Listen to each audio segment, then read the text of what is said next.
श्री वाहिगुरु साहिब जी। तनासरी महला पंजवा। वड्डे वड्डे राजन यार भूमाना, ताके तृष्ण ना बूझी। लपट रहे माया रंग माते, लोचन कछु ना सूझी। वड्डे वड्डे राजन यार भूमना, ताके तृष्ण ना बूझी। लपट रहे माया रंग माते, लोचन कछु ना सूझी। बिखया मह किन्हीं तृप्त ना पाई, ज्यों पावक ईदन नहीं त्रापै। बिन हर कहा अगाई, रहाऊ दिन दिन करत भोजन बहु बिंजना। ताकि मिटै ना भूखा, उद्यम करै स्वान की न्यायी। चारे कुंटा कोखा, कामवंत कामी बहु नारी। पर ग्रह जोह ना चूकै, दिन प्रत करै करै पछुतापै। सोग लोभ मह सूकै, हर हर नाम अपार अमोला। अमृत एक निधाना, सुख सहज आनंद संतन का। नानक गुर ते जाना, हर हर नाम अपार अमोला। अमृत एक निधाना, सुख सहज आनंद संतन का। नानक गुर ते जाना। वाहिगुरु जी का खालसा, वाहिगुरु जी की फतेह। परम सत्कारयोग जुग जुग अटल साहिब सतगुरु श्री गुरु ग्रंथ साहिब महाराज जी की पावन और पवित्र हजूरी अंदर बड़े ही अदब अते सत्कार सहित सचखंड श्री हरमंदर साहिब जी तो आए हुए मुख वाक की विचार सरवण करने वास्ते हाजरियां भर रही गुरु की साजी निवाजी साध संगत, जितनी भी संगत सरवण कर रही है, असी सारे ही वडभागे हाँ जो सतगुरु महाराज ने साडे ते तरस करके अपनी पावन पवित्र गोद विच बिठाया है। सो आओ साध संगत गुरमत विचारां की आरंभता करन तो पहला एक बार सारी संगत रसना नूं पवित्र करो, असीस रूप विच फतेह नाल सांझ पाओ ते गज के आखो जी वाहिगुरु जी का खालसा, वाहिगुरु जी की फतेह। अज दे पावन पवित्र हुक्मनामे की विचार तो पहला कुछ क शब्द मैं अज दे दिन के संबंध विच आप जी नाल सांझे करने चाहुंदा। भारत देश अज अपनी आज़ादी का 75वां साल मना रहा है। गुरु ग्रंथ साहब की बाणी के अंदर भी आज़ादी की गल है।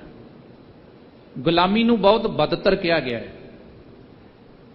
बाबा फरीद जी आज़ादी की गल करदिआं ही कहिंदे ने कि वाहिगुरू जेकर किते मैनूं जिंदगी च किसी वस्तु की लोड़ पवे ते मैनूं तेरा दर छड्ड के, रब दा दर छड्ड के किसी बगाने दे दर ते बहना पवे ना, उत्थे जाके ठोकरां खाणियां पैण,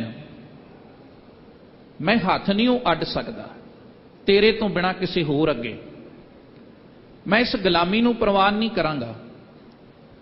ਇਹਦੇ ਤੋਂ ਪਹਿਲਾਂ ਕਿ ਇਹ ਸਮਾਂ ਆਵੇ, ਮੇਰੇ ਇਸ ਸਰੀਰ ਦੇ ਵਿੱਚੋਂ ਜਿੰਦ ਤਾਂ ਕੱਢ ਲਈ, ਪਰ ਇਹ ਸਮਾਂ ਨਾ ਮੇਰੇ ਤੇ ਆਉਣ ਦਈ ਵੀ ਮੈਨੂੰ ਕਿਸੇ ਹੋਰ ਦੇ ਬੂਹੇ ਤੇ ਜਾ ਕੇ ਬਹਿਣਾ ਪਵੇ, ਗੁਲਾਮ ਬਣਨਾ ਪਵੇ।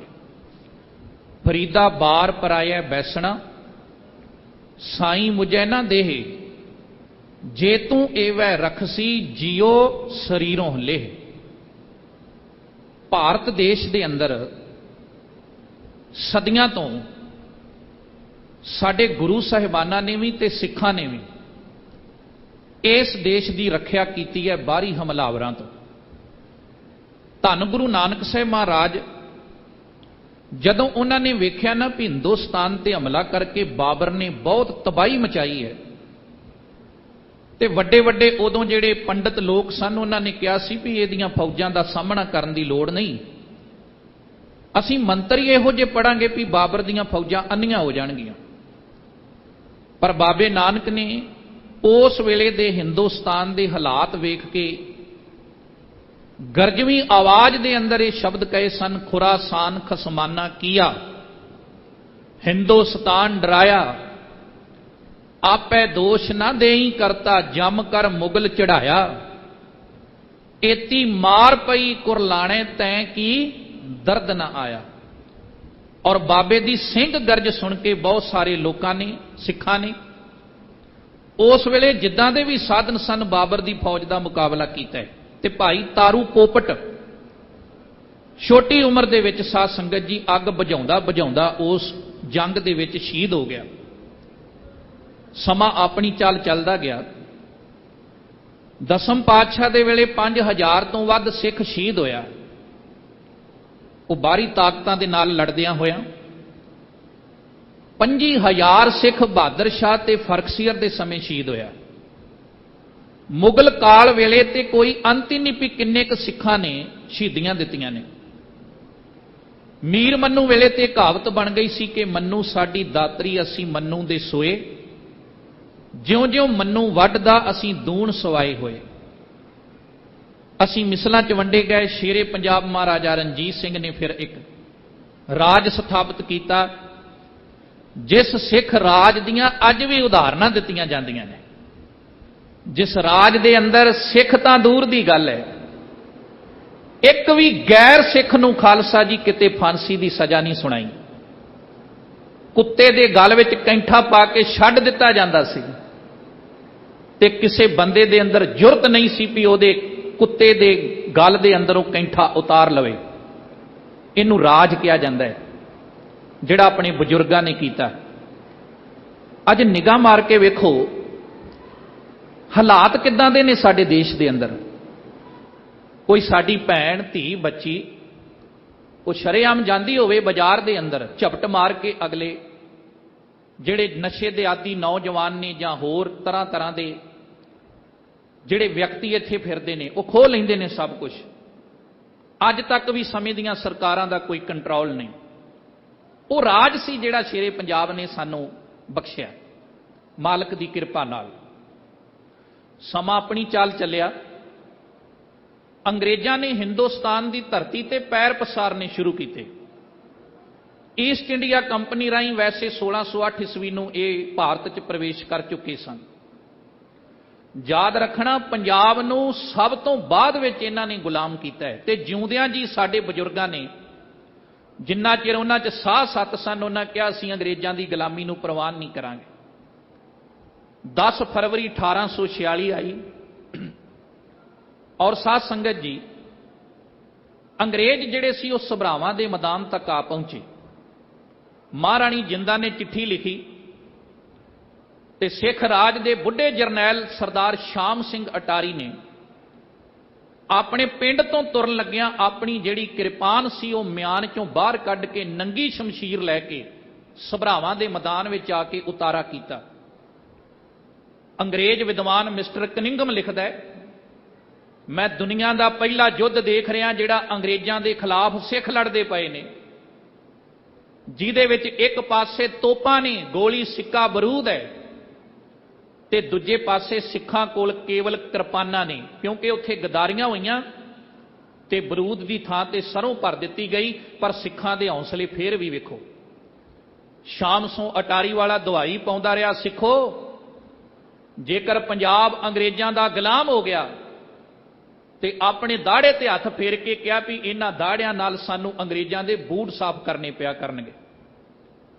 ਕਨਿੰਗਮ ਲਿਖਦਾ, ਮੈਂ ਆਪਣੀਆਂ ਅੱਖਾਂ ਨਾਲ ਤੱਕਿਆ, 10-10 ਸਿੱਖ ਸਿਰ ਜੋੜ ਕੇ ਤੋਪ ਦੇ ਗੋਲੇ ਵੱਲ ਮੂੰਹ ਕਰਕੇ ਭੱਜਦੇ ਆ ਤੇ ਸਲਾਹ ਕਰਦੇ ਆ ਵੀ ਸਾਡੇ ਚੋਂ ਸ਼ਹੀਦ ਹੋਣਗੇ, 2 ਹੋਣਗੇ, 4 ਹੋਣਗੇ, 5 ਹੋਣਗੇ, ਇੱਕ ਵੀ ਬਚ ਗਿਆ ਤੇ ਉਸ ਅੰਗਰੇਜ਼ ਤੋਪਚੀ ਦੀ ਖੈਰ ਨਹੀਂ ਜਿਹੜਾ ਤੋਪ 'ਚ ਗੋਲੇ ਪਾ ਕੇ ਸਾਡੇ ਭਰਾਵਾਂ ਵੱਲ ਛੱਡ ਰਿਹਾ।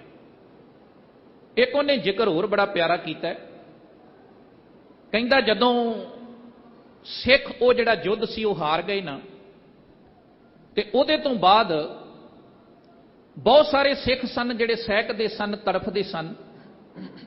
ਤੋਪ ਦਾ ਗੋਲਾ ਵੱਜ ਕੇ ਇੱਕ ਸਿੱਖ ਦੀ ਖੱਬੀ ਬਾਂਹ ਤੇ ਸੱਜੀ ਲੱਤ ਉੱਡੀ ਹੋਈ ਹੈ। ਉਹਨੂੰ ਕੋਲ ਆ ਕੇ ਹਲੂਣਿਆ ਗਿਆ ਤੇ ਕਿਹਾ ਵੀ ਆਪਣੇ ਹੱਥ 'ਚ ਜਿਹੜੀ ਤੂੰ ਕਿਰਪਾਨ ਫੜੀ ਏ ਛੱਡ ਦੇ, ਤੇਰੀ ਮਲਮ ਪੱਟੀ ਹੋਵੇਗੀ, ਤੂੰ ਬਚ ਜਾਵੇਂਗਾ, ਯੁੱਧ ਤੁਸੀਂ ਹਾਰ ਗਏ ਹੋ। ਜਜ਼ਬਾ ਵੇਖੋ ਲੜਨ ਦਾ, ਦੇਸ਼ ਦੇ ਦੁਸ਼ਮਣਾਂ ਦੇ ਖਿਲਾਫ। ਉਹ ਸਿੱਖ ਕਹਿੰਦਾ ਸਭਰਾਵਾਂ ਦੇ ਮੈਦਾਨ ਅੰਦਰ, ਕਹਿੰਦਾ ਇਦਾਂ ਨਾ ਕਹੋ ਵੀ ਇਹ ਹਥਿਆਰ ਛੱਡ ਦੇ, ਸ਼ਸਤਰ ਛੱਡ ਦੇ, ਇਹ ਮੈਂ ਆਪਣੇ ਹੱਥ 'ਚੋਂ ਓਨਾ ਚਿਰ ਨਹੀਂ ਛੱਡਾਂਗਾ ਜਿੰਨਾ ਚਿਰ ਮੈਨੂੰ ਮੇਰੇ ਪੰਥ ਦਾ ਹੁਕਮ ਨਹੀਂ ਹੁੰਦਾ। ਸਾਧ ਸੰਗਤ ਜੀ, ਕਿੱਡਾ ਜਜ਼ਬਾ ਹੋਏਗਾ। ਦੇਸਾਂ ਨੇ ਪੁੱਛਿਆ ਸੀ ਸ਼ਾਮ ਸਿੰਘ ਅਟਾਰੀ ਵਾਲੇ ਦੀ ਸਿੰਘਣੀ ਨੇ, ਅੱਜ ਸ਼ਮਸ਼ੀਰ ਨੰਗੀ ਲੈ ਕੇ ਚੱਲੇ ਹੋ ਅੰਗਰੇਜ਼ਾਂ ਨਾਲ ਲੜਨ ਵਾਸਤੇ। ਉਹਨੇ ਕਿਹਾ, ਦੇਖ ਜੇਕਰ ਤਾਂ ਮੈਂ ਜਿੱਤ ਕੇ ਆ ਗਿਆ ਤੇ ਇਸ ਮਿਆਨ 'ਚ ਕਿਰਪਾਨ ਪਾਵਾਂਗਾ, ਤੇ ਜੇ ਕਿਤੇ ਮੈਂ ਲੜਦਿਆਂ ਲੜਦਿਆਂ ਸ਼ਹੀਦ ਹੋ ਗਿਆ ਨਾ ਦੇਸ਼ ਦੇ ਦੁਸ਼ਮਣਾਂ ਦੇ ਖਿਲਾਫ, ਪੰਜਾਬ ਦੇ ਦੁਸ਼ਮਣਾਂ ਦੇ ਖਿਲਾਫ, ਤੇ ਇਹ ਖਾਲੀ ਮਿਆਨ ਆਉਣ ਵਾਲੀਆਂ ਪੀੜ੍ਹੀਆਂ ਨੂੰ ਦੱਸਦੀ ਰਹੇਗੀ ਕਿ ਅਸੀਂ ਗੁਲਾਮ ਹੋ ਚੁੱਕੇ ਹਾਂ ਤੇ ਇਹਦੇ 'ਚ ਕਿਰਪਾਨ ਪਾਉਣ ਦੀ ਜ਼ਿੰਮੇਵਾਰੀ ਤੁਹਾਡੀ ਹੈ, ਜੰਗ ਜਿੱਤ ਕੇ ਆਜ਼ਾਦ ਹੋ ਕੇ। ਸਾਧ ਸੰਗਤ ਜੀ, ਹੁਣ ਵੇਖੋ ਵੀ ਅੰਗਰੇਜ਼ ਪੰਜਾਬ ਦੀ ਧਰਤੀ ਤੇ ਪ੍ਰਵੇਸ਼ ਕਰ ਜਾਂਦੇ ਆ, ਸਿੱਖ ਟਿਕ ਕੇ ਨਹੀਂ ਬਹਿੰਦੇ। ਸਿੱਖਾਂ ਦਾ ਬਹੁਤ ਵੱਡਾ ਯੋਗਦਾਨ ਹੈ। ਜਦੋਂ ਤੁਸੀਂ ਆਜ਼ਾਦੀ 'ਚ ਯੋਗਦਾਨ ਨੂੰ ਪੜ੍ਹੋਗੇ, ਸਰਦਾਰ ਚਤਰ ਸਿੰਘ ਵਰਗੇ, ਸਰਦਾਰ ਸ਼ੇਰ ਸਿੰਘ ਵਰਗੇ, ਉਹ ਯੋਧੇ ਚੇਲਿਆਂ ਵਾਲੇ ਦੀ ਲੜਾਈ ਲੜਦੇ ਨੇ, ਮੁਲਤਾਨ ਦੀ ਲੜਾਈ ਲੜਦੇ ਨੇ, ਮਰਦੇ ਦਮ ਤੱਕ ਭਾਈ ਮਹਾਰਾਜ ਸਿੰਘ ਵਰਗੇ ਉਹ ਲਾਮਬੰਦ ਕਰਕੇ ਸਿੱਖਾਂ ਨੂੰ ਅੰਗਰੇਜ਼ਾਂ ਦੇ ਖਿਲਾਫ ਪੂਰੀ ਫੌਜ ਖੜੀ ਕਰਨ ਦਾ ਯਤਨ ਕਰਦੇ ਨੇ।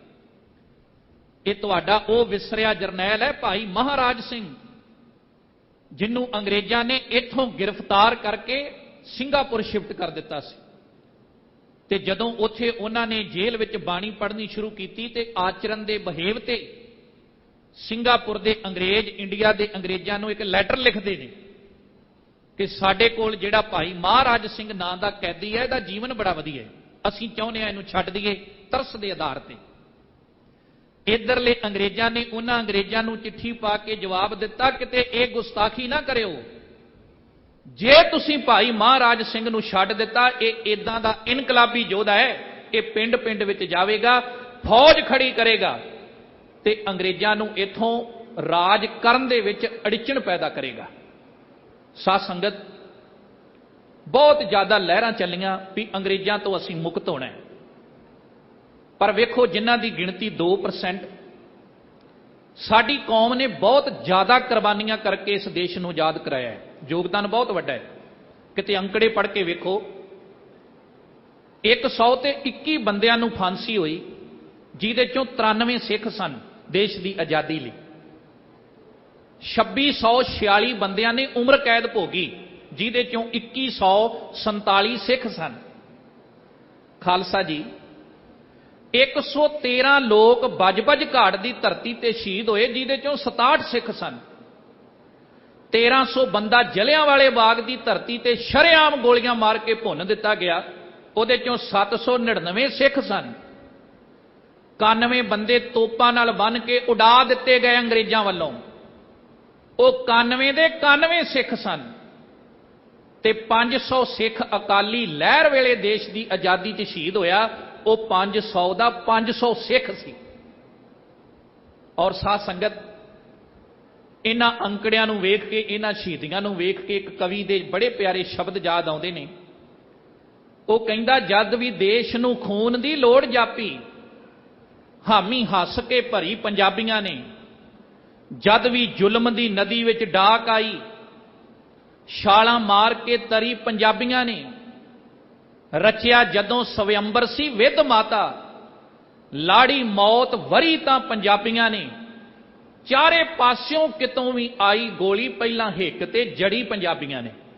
प्रोफैसर मोहन सिंह लिखदा है पंजाब बारे, कहंदा, पंजाब पंजां दरियावां दी धरत है, मौत जिस दी हिक ते वसदी ए। इक्को मां पंजाबण है जग उत्ते, जिहड़ी पुੱਤ मरवा के हसदी है। मैं बेनती करांगा, बड़ा मन दुखी हुंदा है जदों 1947 के हालातां नूं पढ़ीदा है। बार दा इलाका जिहड़ा अपने बजुर्गां ने आबाद किया, क्योंकि सिख किरती बहुत आ। बाबे नानक ने नाम जपण ते वंड के छकण तो पहला किरत करन दा हुक्का दिता है। आ यूपी उत्तराखंड चले जाओ, सब जंगल बियाबान, अपने बजुर्ग गए तो उन्हां जमीनां आबाद कीतियां। ते पाकिस्तान च जिहड़ा बार दा इलाका है, यह भी अपने बजुर्गां ने रात दिन किरत करके जमीनां वाही दे योग बनाईयां। पर जिदन इस देश की वंड हुई, बड़े दुख नाल कहना पैंदा है भी 10 लाख पंजाबी इहदे विच मौत दे घाट उतरिया है। 4 लाख साडियां बीबियां भैणां ने अपनी इज्जत नूं दाग नहीं लगन दिता। खूहां विच छालां मार मार के उन्हां ने अपनी जान दिती है। ते धक्का एडा होया साडे नाल कि जिन्हां कोल उधर मरब्बियां बद्धी जमीन सी, उन्हां नूं इधर आके किते ज़्यादा घट जमीन दिती, ते जिहड़े इधरों उधर शिफ्ट होए सी, उन्हां कोल इधर कोई बहुतियां जमीनां नहीं सी। अंकड़े पढ़ के वेखो, वो मरब्बियां दे मालक बन गए। सिखां दी लीडरशिप ननकाणा साहब बैठी रही।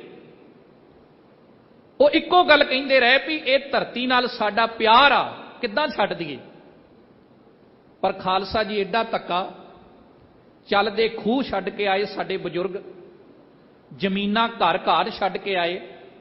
निक्की जी सच्ची घटना कह के मैं वापस हुक्मनामे ते आवांगा। थोड़े दिन पहलां मेरे मित्र ने साध संगत जी एक घटना सुनाई, जिहड़ी सच्ची घटना है।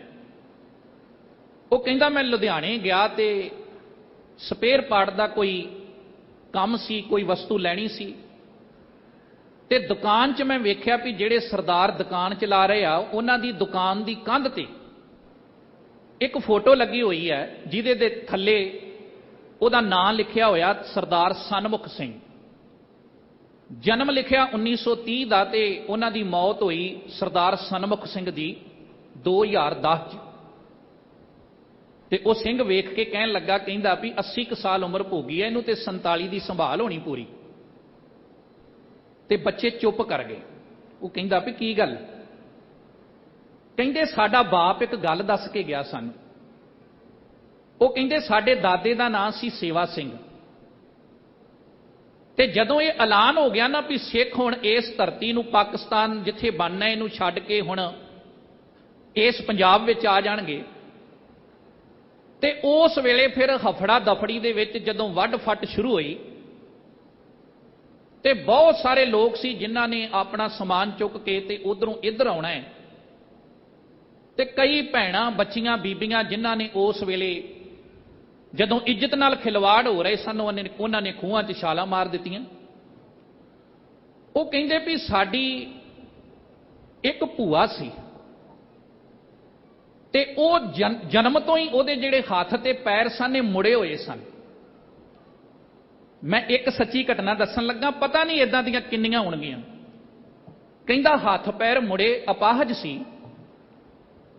ते साडे दादे ने साडे बाप नूं कहा, बाप दी उम्र कहंदे उदों साडे दी 17 साल सी, ते सरदार सेवा सिंह सनमुख सिंह नूं अपने पुत्र नूं कहंदा भी आपां नूं जाना पऊगा। हुण उस बच्ची दे नाल भैण जो होई सनमुख सिंह दी, बहुत प्यार सी भैण भरावां दा, इन्ना प्यार कि वह तुरन फिरन तो असमर्थ होने करके उन्होंने हमेशा चुक के रखते सन।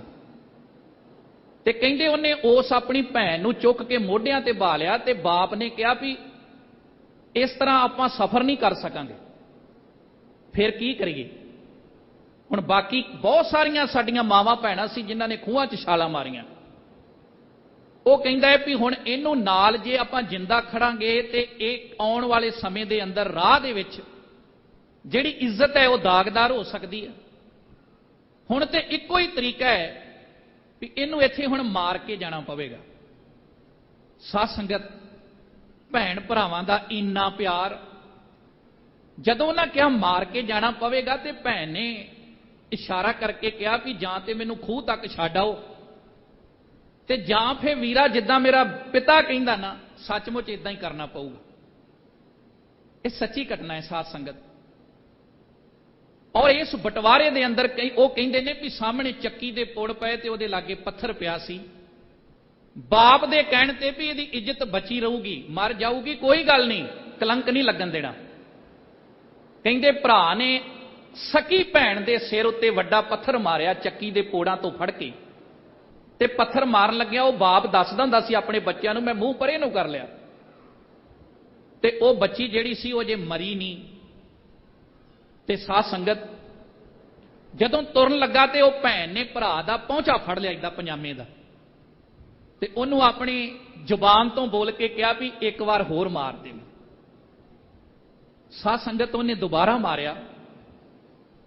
ਯਾਦ ਰੱਖਣਾ, ਇਹ ਕਹਿਣਾ ਸੌਖਾ ਹੈ, ਆਪਣੇ ਹੱਥੀਂ ਆਪਣੀ ਭੈਣ ਨੂੰ ਮਾਰ ਕੇ ਜਦੋਂ ਉਹ ਇੱਧਰ ਆਉਂਦਾ ਹੈ ਤੇ ਕਹਿੰਦਾ 47 ਤੋਂ ਬਾਅਦ ਸਾਡੇ ਘਰ 'ਚ ਬੜੀਆਂ ਖੁਸ਼ੀਆਂ ਆਈਆਂ। 3 ਭਰਾ ਸੀ, ਉਹਨਾਂ ਦੇ ਵਿਆਹ ਕੀਤੇ ਸਾਡੇ ਪਿਓ ਨੇ, ਸਰਦਾਰ ਸਨਮੁਖ ਸਿੰਘ ਨੇ, ਪਰ ਅਸੀਂ ਕਦੇ ਇਹਨੂੰ ਖੁਸ਼ੀ 'ਚ ਨਹੀਂ ਵੇਖਿਆ, ਕਦੇ ਵੀ ਖੁਸ਼ੀ 'ਚ ਨਹੀਂ, ਤੇ ਬਹੁਤਾ ਬੋਲਦਾ ਵੀ ਨਹੀਂ ਵੇਖਿਆ, ਚੁੱਪ ਹੀ ਕੀਤਾ ਰਿਹਾ। ਉਮਰ ਦੇ ਮਗਰਲੇ 60 ਸਾਲ ਕਹਿੰਦਾ ਇੱਕੋ ਹੀ ਵਿਜੋਗ ਵੀ ਮੈਂ ਆਪਣੇ ਹੱਥੀਂ ਆਪਣੀ ਭੈਣ ਦਾ ਕਤਲ ਕਰਕੇ ਆਇਆ। ਇਹ ਸੀ ਹਾਲਾਤ ਉਸ ਵੇਲੇ। ਵੰਡ ਦੇਸ਼ ਦੀ ਨਹੀਂ, ਵੰਡ ਪੰਜਾਬ ਦੀ ਹੋਈ। ਧੀਆਂ ਭੈਣਾਂ ਦੀਆਂ ਇੱਜ਼ਤਾਂ ਲੁੱਟੀਆਂ ਗਈਆਂ ਤੇ ਸਾਡੀਆਂ ਮਾਈਆਂ ਬੀਬੀਆਂ ਬੱਚੀਆਂ ਨੇ ਆਪਣੀਆਂ ਇੱਜ਼ਤਾਂ ਬਚਾਉਣ ਲਈ ਕਈਆਂ ਨੇ ਖੂਹਾਂ 'ਚ ਛਾਲਾਂ ਮਾਰੀਆਂ। ਮੈਂ ਤੇ ਇੱਕ ਪਰਿਵਾਰ ਦੀ ਗੱਲ ਕੀਤੀ, ਇਦਾਂ ਦੇ ਲੱਖਾਂ ਪਰਿਵਾਰ ਨੇ, ਤੁਸੀਂ ਇਤਿਹਾਸ ਦੇ ਝਰੋਖੇ 'ਚੋਂ ਪੜ੍ਹ ਸਕਦੇ ਹੋ। ਅਜੇ ਤੇ ਚਸ਼ਮਦੀਦ ਗਵਾਹ ਬੈਠੇ ਨੇ। ਸਾਧ ਸੰਗਤ, ਜਿਹੜੀ ਆਜ਼ਾਦੀ ਸਿੱਖ, ਜਿਹੜੀ ਵੰਡ ਨੂੰ ਸਿੱਖ ਪ੍ਰਵਾਨ ਹੀ ਨਹੀਂ ਕਰ ਰਹੇ, ਉਹ ਵੰਡ ਥੋਪੀ ਗਈ ਤੇ ਸਾਡੇ ਜਾਨ ਤੋਂ ਪਿਆਰੇ ਗੁਰਧਾਮ 150 ਤੋਂ ਵੱਧ ਗੁਰਦੁਆਰੇ ਪਾਕਿਸਤਾਨ ਦੀ ਧਰਤੀ ਤੇ ਰਹਿ ਗਏ। ਸਭ ਤੋਂ ਵੱਡੀ ਗੱਲ, ਸ਼ੇਰੇ ਪੰਜਾਬ ਮਹਾਰਾਜਾ ਰਣਜੀਤ ਸਿੰਘ ਦਾ ਰਾਜ, ਜਿਹੜਾ ਲਾਹੌਰ ਦਾ ਸ਼ਾਹੀ ਕਿਲਾ ਸੀ, ਕਿਤੇ ਵੰਡ ਨਾ ਹੋਈ ਹੁੰਦੀ ਅੱਜ ਸਾਡੇ ਬੱਚੇ ਜਾ ਕੇ ਕਿਲੇ ਨੂੰ ਵੇਖਦੇ, ਸਾਡੇ 'ਚ ਵੀ ਰਾਜ ਕਰਨ ਦੀ ਭਾਵਨਾ ਉਤੇਜਿਤ ਹੁੰਦੀ। ਅੱਜ ਉਹ ਕਿਲੇ ਨੂੰ ਆਪਾਂ ਥੋੜੀ ਵੇਖ ਸਕਦੇ ਹਾਂ, ਜਿਹੜਾ ਜਥੇ 'ਚ ਜਾ ਸਕਦਾ ਉਹ ਤੇ ਵੇਖ ਆਉਂਦਾ ਹੈ। ਸਾਡੀਆਂ ਕੀਮਤੀ ਨਿਸ਼ਾਨੀਆਂ ਉਸ ਧਰਤੀ ਤੇ ਰਹਿ ਗਈਆਂ। ਖੈਰ, ਇਹ ਵੰਡ ਤੋਂ ਬਾਅਦ ਜਦੋਂ ਹੁਣ ਇਹ ਦੇਸ਼ ਆਜ਼ਾਦ ਹੋ ਕੇ ਜਾਂਦਾ ਹੈ ਤੇ ਜਿਨ੍ਹਾਂ ਸਿੱਖਾਂ ਨੇ 80% ਕੁਰਬਾਨੀਆਂ ਕੀਤੀਆਂ, ਜਿਨ੍ਹਾਂ ਨਾਲ ਵੱਡੇ ਵੱਡੇ ਦਾਅਵੇ ਕੀਤੇ, ਤੇ ਦਾਅਵੇ 'ਚ ਇਹ ਵੀ ਲਿਖਿਆ ਸੀ ਵੀ ਇਹ ਜਿਹੜਾ ਪੰਜਾਬ ਹੈ ਇਹਨੂੰ ਆਪਣਾ ਵੱਖਰਾ ਝੰਡਾ ਲਾਉਣ ਦਾ ਵੀ ਅਧਿਕਾਰ ਹੋਵੇਗਾ। ਇੱਥੋਂ ਤੱਕ ਅਧਿਕਾਰ ਸੀ। ਆਜ਼ਾਦੀ ਆ ਗਈ ਤੇ ਲੀਡਰਾਂ ਦੇ ਮੂੰਹ ਫਿਰ ਗਏ। ਉਹਨਾਂ ਨੇ ਪਹਿਲਾ ਤੋਹਫਾ ਸਾਨੂੰ ਦਿੱਤਾ ਵੀ ਸਿੱਖ ਜਰੈਮ ਪੇਸ਼ਾ ਕੌਮ ਹੈ, ਇਹਨਾਂ ਤੇ ਸਖਤੀ ਕੀਤੀ ਜਾਵੇ। ਫਿਰ ਪੰਜਾਬੀ ਸੂਬਾ ਮੰਗਿਆ। ਜਿਨ੍ਹਾਂ ਲੋਕਾਂ ਨੇ ਆਜ਼ਾਦ ਭਾਰਤ ਦੇ ਵਿੱਚ ਨਾਅਰੇ ਲਾਏ, ਊੜੀ ਐੜੀ ਨਹੀਂ ਪੜੇਂਗੇ, ਜੂੜੀ ਜੂੜਾ ਕੱਟ ਧਰੇਂਗੇ, ਉਹਨਾਂ ਤੇ ਕੋਈ ਕਾਰਵਾਈ ਨਹੀਂ। 4 ਜੁਲਾਈ ਸਨ 1955 ਨੂੰ ਪੰਜਾਬੀ ਸੂਬੇ ਦੀ ਮੰਗ ਕਰਦੇ ਸਿੱਖਾਂ ਤੇ ਗੋਲੀਆਂ ਚਲਾਈਆਂ। ਹਰਮੰਦਰ ਸਾਹਿਬ ਦੇ ਵਿੱਚ ਅਥਰੂ ਗੈਸ ਛੁੱਟੀ ਗਈ। ਅਜਾਇਬ ਘਰ 'ਚ ਤੁਸੀਂ ਉਹ ਬੰਬ ਵੇਖ ਸਕਦੇ ਹੋ ਜਿਹੜੇ ਸੁੱਟੇ ਗਏ ਸਾਡੇ ਤੇ ਆਜ਼ਾਦ ਭਾਰਤ ਦੇ ਵਿੱਚ। ਉਹ ਵੀ ਸਮਾਂ ਅਸੀਂ ਲੰਘਾਇਆ। ਖੈਰ, ਲੰਗੜਾ ਜਿਹਾ ਸੂਬਾ ਬਣਿਆ ਪੰਜਾਬ, ਤੇ ਇਹਦੇ ਤੋਂ ਬਾਅਦ ਕਾਫਲਾ ਰੁਕਿਆ ਨਹੀਂ। ਖਾਲਸਾ ਜੀ, ਬੱਚਿਆਂ ਨੂੰ ਦੱਸੀਏ, ਆਪਣਿਆਂ ਨੂੰ ਇਤਿਹਾਸ ਦੱਸੀਏ ਆਪਣਾ, ਸਾਡੇ ਨਾਲ ਕਿੰਨੇ ਧੱਕੇ ਹੋਏ ਨੇ। 65-71 ਦੀ ਜੰਗ ਆ ਗਈ, ਅਨੇਕਾਂ ਗ੍ਰਿਫਤਾਰੀਆਂ ਸ਼ਹੀਦੀਆਂ ਪਹਿਲਾਂ ਪੰਜਾਬੀ ਸੂਬੇ ਵਾਲੇ ਦਿੱਤੀਆਂ, ਵੰਡ ਵੇਲੇ ਦਿੱਤੀਆਂ, ਆਜ਼ਾਦ ਕਰਾਉਣ ਲਈ ਦੇਸ਼ ਨੂੰ ਦਿੱਤੀਆਂ। ਤੇ ਉਸ ਵੇਲੇ ਫਿਰ ਉਸ ਲੜਾਈ 'ਚ ਵੀ ਸਿੱਖਾਂ ਨੇ ਇਸ ਦੇਸ਼ ਨੂੰ ਆਪਣਾ ਦੇਸ਼ ਸਮਝਿਆ रखड़ी साडा सिद्धांत नहीं। ਜਿਹੜੇ फौजी सरहदां ते लड़ रहे सन, साडियां भैणां ने लंगर पका पका के फौज तक खड़िया ते उन्हां नूं रखड़ियां बन्नियां कि किते ये फौजी घबरा ना जाण, देश का नुकसान ना होवे। देश नूं ते असीं फेर भी अपना मन्निया, पर उदों बेगानगी का एहसास होया जदों साध संगत जी भारती फौज ने, हिंद हुकूमत ने 1984 आजाद भारत दे विच ओ गोला समगरी ते फौजां इस श्री अकाल तख्त साहब ते हरमंदर साहब ते चाड़ियां, जिहड़ा देश एक फौज दूजी फौज ते दूजे देश ते हमला करन वेले गोली सिक्का बरूद वरतदी है, वो सिखां ते वरतिया गया जिन्हां ने इस देश नूं आजाद कराया सी। और 1984 दे विच दिल्ली ते कानपुर वर्गे शहरां दे विच गलां च टैर पा पा के इस आजाद भारत दे विच सिखां नूं साध संगत जलील किया गया, मारिया गया। ठीक है, अज तिरंगे की गल हो रही है, असीं एक बेनती करनी चाहुंदे हां, निमाणा जिहा होण दे नां ते मैं बेनती करनी चाहुंदा कि अज जे किते साडे बंदी सिंह छड्ड दित्ते जाण, 84 दे कातलां नूं फांसी ते टंगिया हुंदा, साडे नाल होईयां धक्कियां ते धक्के ते जिहड़े वादे कीते गए ने उन्हां वादियां नूं पुगाया गया हुंदा, भावें वो पाणीआं दा मसला सी ते भावें चंडीगढ़ दा मसला सी, ते साध संगत जी साडे च भी किते देश भगती पैदा हो जाती। अज दुख है, मायूस जे होके बैठे हैं। एक गल याद रखना खालसा जी, कई वीर साडे केसरी निशान की तुलना तिरंगे नाल करते हैं। मैं एक बेनती इस मंच तो यह भी करके वापस आना चाहना कि जिहड़ा राष्ट्र का झंडा हुंदा है ना किसी भी देश का, वो केवल उस हद तक हुंदा है जिथों तक लकीर है, जिथों तक वो देश है वो सीमित जिहा है। भारत पहला वड्डा सी, बंगाल बन गया, बंगलादेश बन गया, छोटा हो गया, कल नूं की गारंटी है भी एडा रहना, ते उवें उवें झंडा भी छोटा हुंदा जाना है। वो जिहड़ा निशान सानूं साडे गुरुआं ने दिता है, ये झंडा ये निशान सदीवी है। अज भी निगाह मार के वेख लो, एक देश का झंडा दूजे देश च नहीं झूलदा, पर जिहड़ा सदीवी झंडा है, जिहड़ा अकाली झंडा है, जिहड़ा साडा निशान है, तुसीं दुनिया के किसी भी कोने विच चले जाओ, दुनिया के हरेक कोने विच तुहानूं ये गुरु गोबिंद सिंह महाराज का बख्शिया निशान झूलदा नजर आवेगा।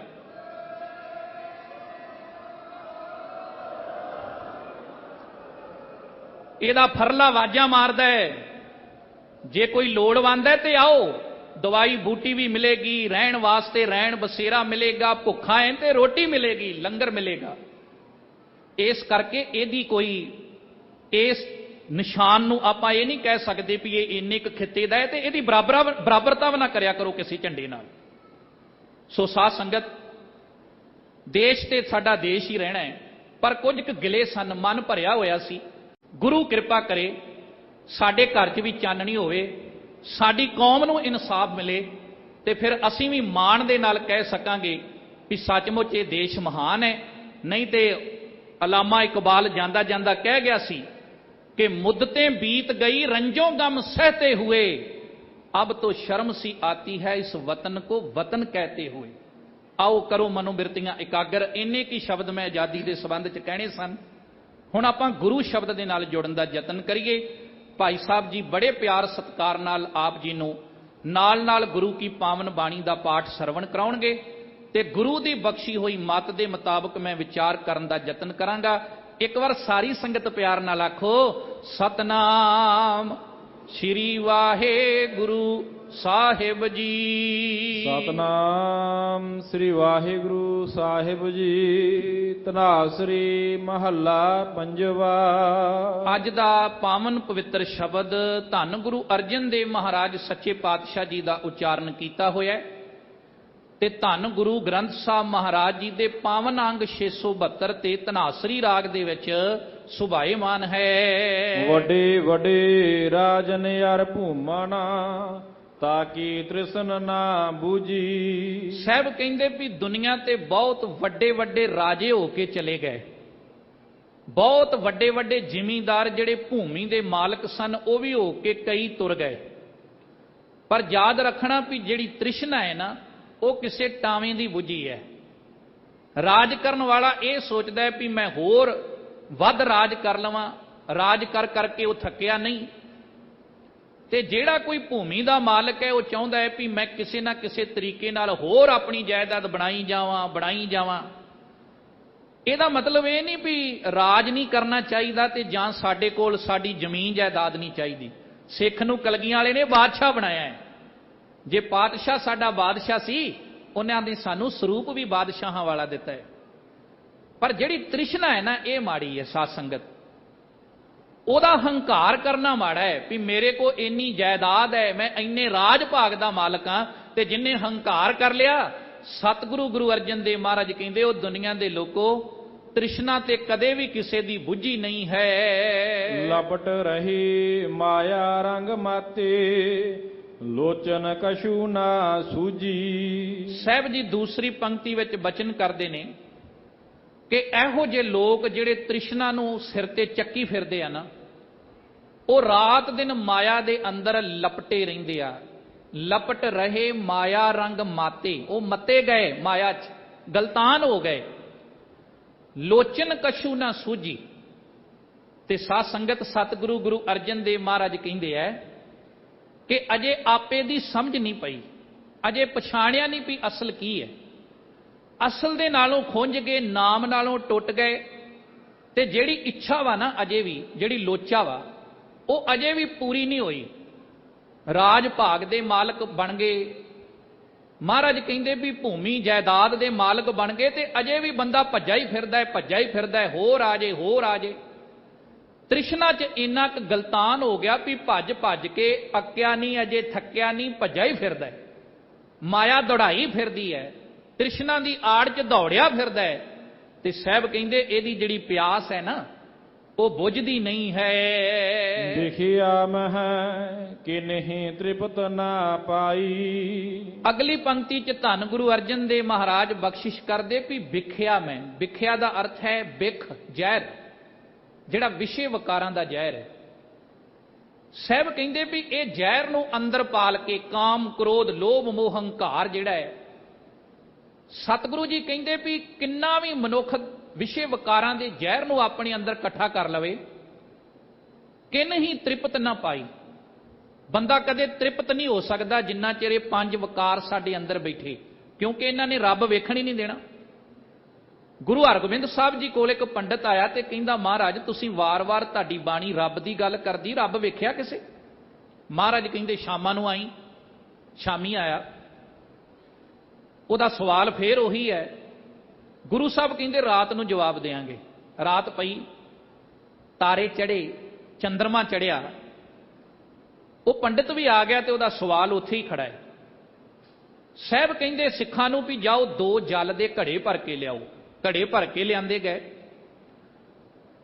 ਇੱਕ ਦੇ ਵਿੱਚ ਮਹਾਰਾਜ ਨੇ ਕਿਹਾ ਵੀ ਇੰਜ ਕਰੋ, ਅੱਧਾ ਕੁ ਬਾਟਾ ਮਿੱਟੀ ਦਾ ਸਿੱਟ ਦਿਓ। ਮਿੱਟੀ ਪਾ ਦਿੱਤੀ ਗਈ। ਤੇ ਦੂਜੇ 'ਚ ਬਿਲਕੁਲ ਜਲ ਹੈ, ਨਰੋਲ। ਹੁਣ ਚੰਦਰਮਾ ਦੀ ਚਾਨਣੀ ਦਾ ਜਿਹੜਾ ਪ੍ਰਕਾਸ਼ ਹੈ, ਉਹ ਜਿਹਦੇ 'ਚ ਕੱਲਾ ਪਾਣੀ ਹੈ, ਸਾਫ਼ ਹੈ ਜਿਹੜਾ ਘੜਾ ਪਾਣੀ ਨਾਲ, ਉਹਦੇ 'ਚ ਤੇ ਉਹਦਾ ਪ੍ਰਕਾਸ਼ ਦਿਖਾਈ ਦੇ ਰਿਹਾ, ਪਰ ਜਿਹਦੇ 'ਚ ਮਿੱਟੀ ਹੈ ਉਹ 'ਚ ਦਿਖਾਈ ਨਹੀਂ ਦੇ ਰਿਹਾ। ਤੇ ਪੰਡਿਤ ਨੂੰ ਸਤਿਗੁਰੂ ਮਹਾਰਾਜ ਕਹਿਣ ਲੱਗੇ ਵੀ ਪੰਡਿਤ ਜੀ ਦੋਵਾਂ ਘੜਿਆਂ 'ਚ ਨਿਗਾਹ ਮਾਰ ਕੇ ਵੇਖੋ, ਉਹ ਚੰਦਰਮਾ ਦਾ ਕੋਈ ਪ੍ਰਕਾਸ਼ ਦਿਸਦਾ? ਉਹ ਵੇਖ ਕੇ ਕਹਿਣ ਲੱਗਾ, ਮਹਾਰਾਜ ਜਿਹਦੇ 'ਚ ਮਿੱਟੀ ਉਹਦੇ 'ਚ ਨਹੀਂ ਦਿਸਦਾ, ਤੇ ਜਿਹੜਾ ਸਾਫ਼ ਉਹਦੇ 'ਚ ਦਿਸਦਾ ਹੈ। ਸਾਹਿਬ ਕਹਿੰਦੇ ਫਿਰ ਇਹੀ ਤੇਰੇ ਸਵਾਲ ਦਾ ਜਵਾਬ ਹੈ। ਅਸੀਂ ਮਿੱਟੀ ਨਾਲ ਤੇ ਆਪਣਾ ਤਨ ਭਰਿਆ ਹੋਇਆ ਹੈ। ਕਾਮ, ਕ੍ਰੋਧ, ਲੋਭ, ਮੋਹ, ਹੰਕਾਰ, ਚੁਗਲੀ, ਨਿੰਦਿਆ, ਈਰਖਾ, ਇਹ ਵਿਸ਼ੇ ਵਕਾਰਾਂ ਦਾ ਜ਼ਹਿਰ ਹੈ, ਜਿਹੜੀ ਮਿੱਟੀ ਸਾਡੇ ਅੰਦਰ ਭਰੀ ਪਈ ਹੈ। ਤੇ ਮਹਾਰਾਜ ਕਹਿੰਦੇ ਰੱਬ ਕਿੱਥੇ ਦਿਸਣਾ ਹੈ? ਪਰਦਾ ਤੇ ਅਸੀਂ ਪਾ ਲਿਆ ਵਕਾਰਾਂ ਦਾ, ਤੇ ਦੂਜੇ 'ਚ ਵਕਾਰ ਕੋਈ ਨਹੀਂ, ਸਾਫ਼ ਹੈ, ਨਰੋਲ ਹੈ। ਮਹਾਰਾਜ ਕਹਿੰਦੇ ਇੱਥੇ ਪ੍ਰਕਾਸ਼ ਦਿਸ ਰਿਹਾ ਹੈ। ਜਿਸ ਬੰਦੇ ਨੇ ਆਪਣੇ ਗਿਆਨ ਇੰਦਰੀਆਂ ਤੇ ਕਾਬੂ ਪਾ ਲਿਆ, ਜਿਨੇ ਆਪਣੀ ਜ਼ਿੰਦਗੀ 'ਚੋਂ ਕਾਮ, ਕ੍ਰੋਧ, ਲੋਭ, ਮੋਹ, ਹੰਕਾਰ ਨੂੰ ਖਤਮ ਕਰ ਦਿੱਤਾ, ਹਜੂਰ ਕਹਿਣ ਲੱਗੇ ਵੀ ਉਸ ਵੇਲੇ ਸਮਝ ਲਓ ਵੀ ਉਹ ਰੱਬ ਨਾਲ ਇੱਕਮਿਕ ਹੋ ਜਾਂਦਾ ਹੈ। ਫਿਰ ਉਹ ਇਦਾਂ ਦੇ ਸਵਾਲ ਨਹੀਂ ਕਰਦਾ ਵੀ ਰੱਬ ਹੈ।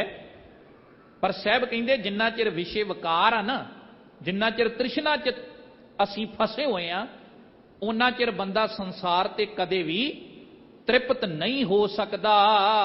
ਜਿਉ ਪਾਵਕ ਈਦਨ ਨਹੀਂ ਧਰਾਪੈ, ਬਿਨ ਹਰ ਕਹਾ ਅਗਾਈ। ਬੰਦਾ ਏਦਾਂ ਨਹੀਂ ਤ੍ਰਿਪਤ ਹੁੰਦਾ। ਮਹਾਰਾਜ ਕਹਿੰਦੇ ਜਿਵੇਂ ਅੱਗ ਰੱਜਦੀ ਨਹੀਂ ਨਾ, ਜਿੰਨਾ ਮਰਜੀ ਬਾਲਣ ਸਿੱਟੀ ਜਾਓ, ਕਦੇ ਅੱਗ ਨੇ ਕਿਹਾ ਵੀ ਮੈਨੂੰ ਹੋਰ ਬਾਲਣ ਦੀ ਲੋੜ ਨਹੀਂ। ਜਿਉਂ ਪਾਵਕ ਇੰਧਨ ਨਹੀਂ ਧਰਾਪੈ, ਮਹਾਰਾਜ ਕਹਿੰਦੇ ਜਿਵੇਂ ਅੱਗ ਨਹੀਂ ਤ੍ਰਿਪਤ ਹੁੰਦੀ, ਉਹ ਕਹਿੰਦੀ ਜਿੰਨਾ ਮਰਜੀ ਬਾਲਣ ਆਵੇ। ਉਹ ਸਾਧ ਸੰਗਤ ਸਤਿਗੁਰੂ ਮਹਾਰਾਜ ਕਹਿੰਦੇ ਇਸੇ ਤਰ੍ਹਾਂ ਬਿਨ ਹਰ ਕਹਾਂ ਅਕਾਈ, ਕਿ ਰੱਬ ਦੇ ਨਾਮ ਤੋਂ ਬਗੈਰ, ਰੱਬ ਦਾ ਸ਼ੁਕਰ ਕਰਨ ਤੋਂ ਬਗੈਰ, ਆਪਣੇ ਦਾਮਨ ਨੂੰ ਸਾਫ਼ ਕਰਨ ਤੋਂ ਬਗੈਰ, ਸਤਿਗੁਰੂ ਮਹਾਰਾਜ ਕਹਿੰਦੇ ਐ ਵੀ ਉਸ ਅਕਾਲ ਪੁਰਖ ਵਾਹਿਗੁਰੂ ਦੇ ਨਾਮ ਤੋਂ ਬਿਨਾ ਬੰਦਾ ਤ੍ਰਿਪਤ ਸੰਤੋਖੀ ਨਹੀਂ ਹੋ ਸਕਦਾ। ਰਹਾਉ। ਫਿਰ ਅੱਗੇ ਮਹਾਰਾਜ ਨੇ ਵਿਸ਼ਰਾਮ ਦਿੱਤਾ ਪਿਆਰ ਨਾਲ। ਰਹਾਉ ਦਾ ਅਰਥ ਹੁੰਦਾ ਠਹਿਰਨਾ। ਖਾਲਸਾ ਜੀ ਮੈਂ ਬੇਨਤੀ ਕਰਾਂਗਾ ਬਾਣੀ ਸਹਿਜ ਨਾਲ ਪੜਿਆ ਕਰੋ। ਜਿਹੜੇ ਆਪ ਸਹਿਜ ਪਾਠ ਕਰਦੇ ਆ ਨਾ, ਉਹ ਮੇਰੀ ਬੇਨਤੀ ਹੈ। ਕਈ ਵਾਰ ਅਸੀਂ ਕਹਿ ਦਿੰਦੇ ਆ ਗਿਆਨੀ ਜੀ ਮੈਂ ਇੱਕ ਦਿਨ 'ਚ ਇੰਨੇ ਪਾਠ ਕਰਦਾ ਵਾਂ। ਵੱਧ ਪਾਠ ਕਰਨਾ ਚੰਗੀ ਗੱਲ ਆ, ਪਰ ਬਾਣੀ ਦਾ ਬਚਨ ਹੈ ਹਰ ਕਾ ਬਿਲੋਵ ਨਾ ਬਿਲੋਵੋ ਮੇਰੇ ਭਾਈ, ਸਹਿਜ ਬਿਲੋਵੋ ਜੈਸੇ ਤਤ ਨਾ ਜਾਈ। ਏਦਾਂ ਸਹਿਜ ਨਾਲ ਵੀ ਤਤ ਹੱਥ 'ਚ ਆ ਜਾਏ, ਸਮਝ ਪੈ ਜਾਵੇ ਵੀ ਬਾਣੀ ਕਹਿ ਕੀ ਰਹੀ ਹੈ। ਸੋ ਇਸ ਕਰਕੇ ਬਾਣੀ ਰੁਕ ਰੁਕ ਕੇ, ਮੁਸਕਰਾ ਕੇ, ਠਹਿਰ ਕੇ ਪੜ੍ਹਨੀ ਚਾਹੀਦੀ ਹੈ। ਅਨੇਕਾਂ ਰਹਾਓ ਗੁਰੂ ਸਾਹਿਬ ਨੇ ਬਾਣੀ 'ਚ ਇਸੇ ਕਰਕੇ ਲਾਏ ਨੇ ਵੀ ਰੁਕ ਜਾਓ, ਇਸ ਗੱਲ ਨੂੰ ਸਮਝ ਲਓ। ਦਿਨ ਦਿਨ ਕਰਤ ਭੋਜਨ ਬਹੁ ਬਿੰਜਨਾ, ਤਾਕੀ ਮਿਟਾ ਨਾ ਭੂਖਾ। ਫਿਰ ਅੱਗੇ ਮਹਾਰਾਜ ਕਹਿੰਦੇ ਵੀ ਬੰਦੇ ਦੇ ਅੰਦਰ ਤ੍ਰਿਸ਼ਨਾ ਇੰਨੀ ਹੈ, ਕਈਆਂ ਨੂੰ ਖਾਣ ਦੀ ਤ੍ਰਿਸ਼ਨਾ ਬੜੀ ਹੁੰਦੀ, ਉਹ ਰੱਜਦੇ ਹੀ ਨਹੀਂ। ਜੀਭ ਦਾ ਚਸਕਾ ਹੈ ਨਾ। ਦਿਨ ਦਿਨ ਕਰਤ ਭੋਜਨ ਬਹੁ ਬਿੰਜਨ, ਮਹਾਰਾਜ ਕਹਿੰਦੇ ਅਨੇਕਾਂ ਤਰ੍ਹਾਂ ਦੇ ਸਵਾਦਲੇ ਭੋਜਨਾਂ 'ਚ ਮਸਤ ਰਹਿੰਦੇ ਆ। ਕਈ ਵਾਰ ਢਿੱਡ ਰੱਜਿਆ ਹੁੰਦਾ ਬੰਦੇ ਦਾ, ਪਰ ਆ ਜਿਹੜਾ ਜ਼ੁਬਾਨ ਦਾ ਚਸਕਾ ਇਹ ਨਹੀਂ ਰੱਜਿਆ ਹੁੰਦਾ, ਮੈਂ ਖਾ ਨਾ ਲਵਾਂ ਥੋੜਾ ਜਿਹਾ। ਵੈਸੇ ਡਾਕਟਰ ਕਹਿੰਦੇ ਸਾਧ ਸੰਗਤ ਵੀ ਸ਼ਾਮੀ 4-5 ਵਜੇ ਤੋਂ ਬਾਅਦ ਕੁਝ ਨਹੀਂ ਖਾਣਾ ਚਾਹੀਦਾ, ਕਿਉਂਕਿ 8 ਘੰਟੇ ਲੱਗਦੇ ਇੱਕ ਵਾਰ ਕੁਝ ਖਾਈਏ ਤੇ ਉਹਨੂੰ ਪਚਣ ਵਾਸਤੇ। ਤੇ ਸਾਡੇ ਸਤਿਗੁਰੂ ਨੇ ਵੈਸੇ ਵੀ ਸਾਨੂੰ ਦਸਮ ਪਾਤਸ਼ਾਹ ਨੇ ਕਿਹਾ ਹੈ ਕਿ ਅਲਪ ਆਹਾਰ ਸੁਲਪ ਸੀ ਨਿੰਦਰਾ, ਦਇਆ ਛਿਮਾ ਤਨ ਪ੍ਰੀਤ। ਥੋੜਾ ਸਮੇਂ ਥੋੜਾ ਹੀ ਖਾਵੇ, ਗੁਰਮੁਖ ਸੋਈ ਸਹਿਜ ਸਮਾਵੇ। ਪਰ ਕਈਆਂ ਬੰਦਿਆਂ ਨੂੰ ਖਾਣ ਦਾ ਬੜਾ ਚਸਕਾ ਹੁੰਦਾ। ਮਹਾਰਾਜ ਕਹਿੰਦੇ ਉਹ ਖਾਈ ਜਾਂਦੇ ਤਰ੍ਹਾਂ ਤਰ੍ਹਾਂ ਦਾ ਭੋਜਨ, ਪਰ ਤਾਂ ਕਿ ਮਿਟੇ ਨਾ ਭੂਖਾ। ਜ਼ੁਬਾਨ ਤੇ ਰੱਜ ਜਾਂਦੀ, ਪਰ ਕਈ ਵਾਰ ਮਨ ਰੱਜਦਾ ਹੀ ਨਹੀਂ, ਅਜੇ ਵੀ ਭੁੱਖ ਦੂਰ ਨਹੀਂ ਹੁੰਦੀ ਹੈ। ਉਦਮ ਕਰੈ ਸਵਾਨ ਕੀ ਨਿਆਈ, ਚਾਰੇ ਕੁੰਟਾ ਕੋਖਾ। ਤੇ ਮਹਾਰਾਜ ਕਹਿੰਦੇ ਫਿਰ ਸਵਾਨ ਦਾ ਅਰਥ ਹੈ ਕੂਕਰ, ਕੁੱਤਾ। ਇਹ ਸਾਧ ਸੰਗਤ ਫਾਰਸੀ ਦਾ ਸ਼ਬਦ ਹੈ, ਸੱਗ ਤੋਂ ਬਣਿਆ ਹੋਇਆ ਸਵਾਨ। ਮਹਾਰਾਜ ਕਹਿੰਦੇ ਬੰਦਾ ਫਿਰ ਨਾ ਤ੍ਰਿਸ਼ਨਾ ਦੀ ਦੌੜ 'ਚ ਕੁੱਤੇ ਵਾਂਗੂ ਤੁਰਿਆ ਫਿਰਦਾ ਹੈ। ਹੁਣ ਵੇਖੋ ਆਪਾਂ ਕਿਸੇ ਨੂੰ ਕਹੀਏ ਉਦਾਂ ਵੀ ਤੂੰ ਐਵੇਂ ਕੁੱਤਿਆਂ ਵਾਂਗੂ ਤੁਰਿਆ ਫਿਰਦਾ ਹੈ, ਤੇ ਸਾਧ ਸੰਗਤ ਜੀ ਗੁੱਸਾ ਲੱਗਦਾ ਨਾ। ਪਰ ਬਾਣੀ ਸਮਝਾ ਰਹੀ ਆ ਵੀ ਤ੍ਰਿਸ਼ਨਾ ਦੇ ਅਧੀਨ ਬੰਦਿਆ ਤੂੰ ਇੰਨਾ ਕੁ ਤੁਰ ਰਿਹਾ ਹੈ ਕਿ ਤੂੰ ਅਜੇ ਤ੍ਰਿਪਤ ਹੀ ਨਹੀਂ ਹੋਇਆ, ਨਾ ਬਹੁਤੀ ਭੂਮੀ ਨਾਲ, ਨਾ ਬਹੁਤੀ ਮਾਇਆ ਨਾਲ, ਨਾ ਰਾਜ ਭਾਗ ਨਾਲ, ਨਾ ਭੋਜਨ ਕਰ ਕਰਕੇ। ਤੇ ਸੱਚੇ ਪਾਤਸ਼ਾਹ ਮਹਾਰਾਜ ਬਖਸ਼ਿਸ਼ ਕਰਦੇ ਆ ਕਿ ਅਜੇ ਵੀ ਉਦਮ ਕਰੀ ਜਾਂਦਾ ਹੈ, ਕੁਰੀ ਜਾਂਦਾ ਹੈ, ਭੱਜਾ ਹੀ ਫਿਰਦਾ ਹੈ, ਕੂਕਰ ਵਾਂਗੂ ਭੱਜਾ ਹੀ ਫਿਰਦਾ ਹੈ, ਕਦੀ ਇੱਧਰ ਕਦੀ ਉੱਧਰ, ਕਦੀ ਸੱਜੇ ਕਦੀ ਖੱਬੇ। ਚਾਰਾਂ ਕੁੰਟਾਂ ਦੇ ਵਿੱਚ ਮਹਾਰਾਜ ਸੱਚੇ ਪਾਤਸ਼ਾਹ ਕਹਿੰਦੇ ਚਾਰਾਂ ਦਿਸ਼ਾਵਾਂ 'ਚ ਤੁਰਿਆ ਫਿਰਦਾ ਹੈ। ਕਾਮਵੰਤ ਕਾਮੀ ਬਹੁ ਨਾਰੀ, ਪਰ ਗ੍ਰਹਿ ਜੋਹ ਨਾ ਚੁਕਾ। ਫਿਰ ਜੀਵ ਦੇ ਸਵਾਦ ਤੋਂ ਬਾਅਦ ਕਾਮ ਦੀ ਗੱਲ ਕੀਤੀ ਮਹਾਰਾਜ ਨੇ। ਕਹਿੰਦੇ ਇੱਕ ਮਨੁੱਖ ਦੀਆਂ ਕਿੰਨੀਆਂ ਵੀ ਇਸਤਰੀਆਂ ਹੋਣ, ਕਿਉਂਕਿ ਪਹਿਲੇ ਸਮਿਆਂ 'ਚ ਬਹੁਤੇ ਵਿਆਹ ਹੁੰਦੇ ਸਨ, ਪਰ ਵੈਸੇ ਸਾਨੂੰ ਏਕਾ ਨਾਰੀ ਜਤੀ ਹੋਏ ਦਾ ਸਿਧਾਂਤ ਸਾਡੇ ਪਾਤਸ਼ਾਹ ਨੇ ਬਖਸ਼ਿਆ ਹੈ। ਭਾਈ ਸਾਹਿਬ ਭਾਈ ਗੁਰਦਾਸ ਨੇ ਤੇ ਇੱਥੋਂ ਤੱਕ ਲਿਖਿਆ ਵੀ ਦੇਖ ਪਰਾਈਆਂ ਚੰਗੀਆਂ ਮਾਵਾਂ ਧੀਆਂ ਭੈਣਾਂ ਜਾਣੇ। ਪਰ ਮੰਨ ਲਓ ਗੁਰੂ ਅਰਜਨ ਦੇਵ ਮਹਾਰਾਜ ਕਹਿੰਦੇ ਵੀ ਜਿਹੜਾ ਕਾਮੀ ਬੰਦਾ ਹੋ ਗਿਆ ਨਾ, ਕਾਮੀ, ਉਹਦੀਆਂ ਬਹੁਤੀਆਂ ਹੀ ਇਸਤਰੀਆਂ ਕਿਉਂ ਨਾ ਹੋਣ। ਕਾਮਵੰਤ ਕਾਮੀ ਬਹੁ ਨਾਰੀ, ਪਰਗਰੇ ਜੋ ਨਾ ਚੂਕੇ। ਪਰ ਜਿਹਨੂੰ ਕਾਮ ਦਾ ਚਸਕਾ ਪੈ ਗਿਆ ਨਾ, ਉਹ ਅਜੇ ਵੀ ਇੱਧਰ ਉੱਧਰ ਨਿਗਾਹ ਮਾਰੀ ਜਾਂਦਾ ਹੈ, ਪਰਾਇਆ ਤਨ ਤੱਕੀ ਜਾਂਦਾ ਹੈ। ਮਹਾਰਾਜ ਕਹਿੰਦੇ ਆ ਜਿਹੜੀਆਂ ਅੱਖਾਂ ਐ, ਇਹਨਾਂ ਦੇ ਨਾਲ ਜਿਹਦੇ ਨਾਲ ਰੱਬ ਨੂੰ ਵੇਖਣਾ ਸੀ ਹਰ ਇੱਕ ਦੇ ਅੰਦਰੋਂ, ਇਹ ਪਰਾਇਆ ਤਨ ਤੱਕਿਆ ਤੇ ਇਸ ਤਰੀਕੇ ਨਾਲ ਕਾਮ ਦੇ ਵਿੱਚ ਇੰਨਾ ਕੁ ਮਸਤ ਹੋ ਗਿਆ, ਅਧੀਨ ਹੋ ਗਿਆ। ਦਿਨ ਪ੍ਰਤ ਕਰੈ ਕਰੈ ਪਛੁਤਾਪੈ, ਸੋਗ ਲੋਭ ਮਹਿ ਸੂਕਾ। ਸੱਚੇ ਪਾਤਸ਼ਾਹ ਕਹਿੰਦੇ ਦਿਨ ਪ੍ਰਤੀ ਦਿਨ, ਹਰ ਦਿਨ ਇਹ ਪਾਪ ਕਰੀ ਜਾਂਦਾ ਹੈ, ਕਰੀ ਜਾਂਦਾ ਹੈ, ਪਰ ਇੱਕ ਦਿਨ ਫਿਰ ਪਛਤਾਉਣਾ ਵੀ ਪੈਂਦਾ ਹੈ। ਸਾਡਾ ਪਾਤਸ਼ਾਹ ਕਿੰਨਾ ਬੇਅੰਤ ਸਾਧ ਸੰਗਤ, ਜਿਹੜੇ ਰੋਗ ਅੱਜ ਲਾ ਇਲਾਜ ਨੇ, ਸਾਡੇ ਪਾਤਸ਼ਾਹ ਨੇ 350 ਸਾਲ ਪਹਿਲਾਂ ਕਹਿਤਾ ਤੇ ਬੱਜਰ ਕਰਹਿਤਾਂ 'ਚ ਇਸ ਚੀਜ਼ ਨੂੰ ਸ਼ਾਮਲ ਕਰ ਦਿੱਤਾ ਕਿ ਜਿੱਥੇ ਸਾਧ ਸੰਗਤ ਜੀ ਇਹ ਬਚਨ ਕੀਤਾ ਵੀ ਤਮਾਕੂ ਨਹੀਂ ਵਰਤਣਾ, ਕੇਸਾਂ ਦੀ ਬੇਅਦਬੀ, ਜਿੱਥੇ ਕੁੱਠਾ ਮਾਸ ਨਹੀਂ ਖਾਣਾ, ਉੱਥੇ ਨਾਲ ਇਹ ਵੀ ਬਚਨ ਕਹਿ ਦਿੱਤਾ ਕਿ ਪਰਤਨਗਾਮੀ ਨਹੀਂ ਹੋਣਾ। ਇਹਦਾ ਮਤਲਬ ਜਿਹੜੀ ਗੱਲ ਅੱਜ ਡਾਕਟਰ ਕਹਿ ਰਹੇ ਨੇ, ਸਾਡੇ ਗੁਰੂ ਨੇ ਇਸ ਕੁੰਭੀ ਨਰਕ ਚੋਂ ਕਿੰਨਾ ਚਿਰ ਪਹਿਲਾਂ ਬਚਾ ਲਿਆ ਸਾਨੂੰ। ਜੈਸਾ ਸੰਗ ਬਿਸ਼ੀਅਰ ਸਿਉ ਹੈ ਰੇ, ਤੈਸੇ ਹੀ ਇਹ ਪਰਗਰੇ। ਬਾਣੀ ਕਹਿੰਦੀ ਜਿੱਦਾਂ ਦਾ ਸੰਗ ਆਪਾਂ ਜ਼ਹਿਰ ਨਾਲ ਕਰਦੇ ਆ ਨਾ, ਸੱਪ ਨਾਲ ਬੰਦਾ ਕਰਦਾ ਹੈ, ਤੇ ਸਾਧ ਸੰਗਤ ਜੀ ਅਖੀਰੀ ਪਛਤਾਉਣਾ ਪੈਂਦਾ, ਇਦਾਂ ਹੀ ਪਰਗਰੇ ਹੈ। ਮਹਾਰਾਜ ਨੇ ਸਾਨੂੰ ਗ੍ਰਿਸ਼ਤੀ ਬਣਾਇਆ। ਵੇਖੋ, ਸਤਿਗੁਰੂ ਨੇ ਗ੍ਰਿਸ਼ਤ ਨੂੰ ਪ੍ਰਮੁਖਤਾ ਦਿੱਤੀ ਮਹਾਰਾਜ ਨੇ, ਤੇ ਭਾਈ ਗੁਰਦਾਸ ਨੇ ਇੱਥੋਂ ਤੱਕ ਕਿਹਾ ਸਗਲ ਧਰਮ ਮੈਂ ਗ੍ਰਿਸ਼ਤ ਪ੍ਰਧਾਨ ਹੈ। ਤੋ ਸਾਹਿਬ ਜੀ ਕਹਿੰਦੇ ਇਦਾਂ ਫਿਰ ਬੰਦਾ ਕਾਮ ਦੇ ਅਧੀਨ ਹੋ ਕੇ ਤੁਰਿਆ ਫਿਰਦਾ ਹੈ। ਜਿੱਦਨ ਸੱਚ ਦੁਨੀਆ ਦੇ ਸਾਹਮਣੇ ਆਉਂਦਾ ਹੈ ਨਾ, ਉਦਨ ਫਿਰ ਪਛਤਾਉਂਦਾ ਹੈ ਵੀ ਮੈਂ ਇਹ ਗਲਤੀ ਕਰ ਕਿਉਂ ਬੈਠਾ, ਫਿਰ ਪਛਤਾਵਾ ਕਰਦਾ ਹੈ। ਹਰ ਹਰ ਨਾਮ ਅਪਾਰ ਅਮੁੱਲਾ, ਅੰਮ੍ਰਿਤ ਏਕ ਨਿਧਾਨਾ।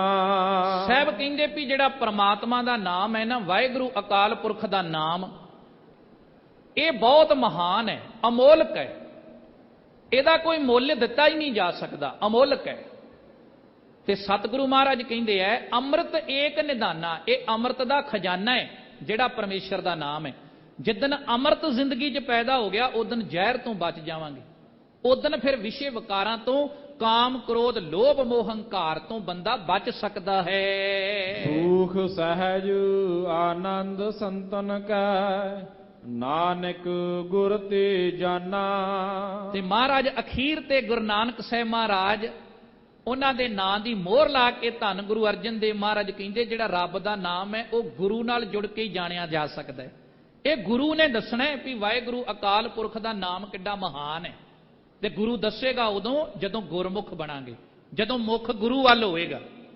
ਤੇ ਜਿਹਦੀ ਜ਼ਿੰਦਗੀ 'ਚ ਨਾਮ ਆ ਗਿਆ, ਉਹਦੀ ਜ਼ਿੰਦਗੀ 'ਚ ਫਿਰ ਸੁੱਖ ਵੀ ਆ ਜਾਂਦੇ। ਕਿਉਂਕਿ ਜਦੋਂ ਵਕਾਰ ਹੀ ਨਾ ਰਹੇ, ਅੱਜ ਬੰਦਾ ਦੁਖੀ ਕਿਉਂ ਹੈ? ਉਹ ਇਸ ਕਰਕੇ ਨਹੀਂ ਦੁਖੀ ਵੀ ਮੇਰੇ ਕੋਲ ਘੱਟ ਪ੍ਰਾਪਰਟੀ, ਉਹ ਇਸ ਕਰਕੇ ਦੁਖੀ ਹੈ ਵੀ ਗੁਆਂਢੀ ਕੋ ਜ਼ਿਆਦੀ ਕਿਉਂ ਹੈ, ਇਹ ਗੱਡੀ ਲੈ ਕੇ ਕਿਉਂ ਨਿਕਲਦਾ ਹੈ, ਮੇਰੇ ਕੋਲ ਤੇ ਮੋਟਰਸਾਈਕਲ ਹੈ। ਪਰ ਮਹਾਰਾਜ ਕਹਿੰਦੇ ਜੇ ਜੀਵਨ ਨੂੰ ਸੁਖੀ ਕਰਨਾ ਹੀ ਤਾਂ ਤੇ ਫਿਰ ਇੱਕ ਕੰਮ ਕਰ, ਕਿਸੇ ਦਾ ਬੁਰਾ ਨਾ ਕਰੀ, ਨਾ ਅੱਖਾਂ ਰਾਹੀਂ, ਨਾ ਕੰਨਾਂ ਰਾਹੀਂ, ਨਾ ਰਸਨਾ ਰਾਹੀਂ। ਤੇ ਮਹਾਰਾਜ ਨੇ ਬਾਣੀ 'ਚ ਸਮਝਾਇਆ ਪਰ ਕਾ ਬੁਰਾ ਨਾ ਰਾਖੋ ਚੀਤ, ਤੁਮ ਕੋ ਦੁੱਖ ਨਹੀਂ ਭਾਈ ਮੀਤ। ਇਸ ਕਰਕੇ ਮਹਾਰਾਜ ਕਹਿੰਦੇ ਜ਼ਿੰਦਗੀ 'ਚ ਸੁੱਖ ਆ ਜਾਣਗੇ, ਸਹਿਜ ਆ ਜਾਵੇਗਾ ਤੇ ਜ਼ਿੰਦਗੀ ਆਨੰਦਮਈ ਬਣ ਜਾਵੇਗੀ। ਕਦੋਂ? ਜਦੋਂ ਅਸੀਂ ਗੁਰੂ ਨਾਲ ਜੁੜ ਜਾਵਾਂਗੇ। ਇਹ ਅੱਜ ਦਾ ਪਾਵਨ ਪਵਿੱਤਰ ਸ਼ਬਦ ਹੈ। ਇੱਕ ਜ਼ਰੂਰੀ ਬੇਨਤੀ ਮੈਂ ਅਖੀਰ ਤੇ ਆਪ ਸੰਗਤ ਦੇ ਚਰਨਾਂ 'ਚ ਕਰਨਾ ਚਾਹੁੰਦਾ।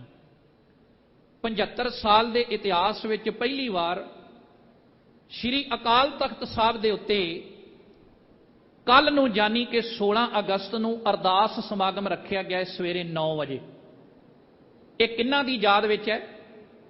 ਜਿਹੜੇ 10 ਲੱਖ ਸਾਡੇ ਭਰਾ ਦੇਸ਼ ਦੀ ਵੰਡ ਸਮੇਂ ਸਾਧ ਸੰਗਤ ਜੀ ਮਾਰੇ ਗਏ, 4 ਲੱਖ ਸਾਡੀਆਂ ਬੀਬੀਆਂ ਤੇ ਭੈਣਾਂ ਜਿਨ੍ਹਾਂ ਨੇ ਆਪਣੀ ਇੱਜ਼ਤ ਨੂੰ ਦਾਗਦਾਰ ਨਹੀਂ ਹੋਣ ਦਿੱਤਾ, ਤੇ ਕਈਆਂ ਭਰਾਵਾਂ ਨੂੰ ਆਪਣੀਆਂ ਭੈਣਾਂ ਮਾਰਨੀਆਂ ਪਈਆਂ। ਜਿਵੇਂ ਮੈਂ ਸਨਮੁਖ ਸਿੰਘ ਦੀ ਗੱਲ ਕੀਤੀ, ਮੈਂ ਤੇ ਇੱਕ ਦੀ ਗੱਲ ਕੀਤੀ, ਪੈਰ ਪੈਰ ਤੇ ਸਨਮੁਖ ਸਿੰਘ ਮਿਲਣਗੇ।